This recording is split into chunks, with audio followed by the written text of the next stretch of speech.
Je pense que tout est possible à qui rêve, ose, travaille et n'abandonne jamais. Tout d'abord, rêver. C'est la genèse. Tout est possible lorsque l'on rêve. Le rêve pousse l'ambition à se créer, et pour que cette ambition se durcisse, se consolide, eh bien, il faut croire en ses rêves.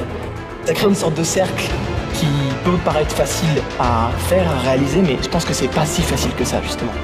Antoine de Saint-Exupéry disait « Fais de ta vie un rêve et d'un rêve une réalité ».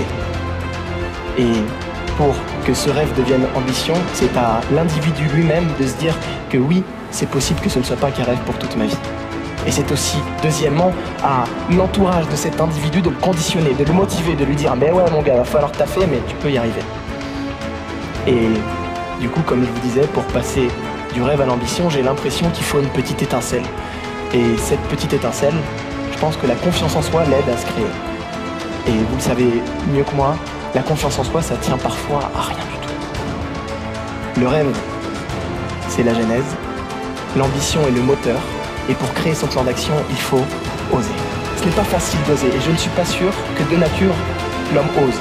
Je pense que l'homme se complète très facilement, c'est mon point de vue, et c'est un danger. Chacun peut oser et doit oser selon sa propre mesure, selon ses propres envies, ses propres moyens. Par exemple, déjà, oser dire non à « tu feras le même boulot que papa et maman si on n'en a pas envie » est déjà quelque chose d'assez lourd et conséquent à faire. Ce qui est le plus important, ce qui va être déterminant, ce n'est pas de travailler, tout le monde le fait. C'est de savoir pourquoi on travaille, pourquoi on fait tout ça. Quel est le sens derrière tout ça? Trouver un but à tous ces efforts est une des priorités, je pense.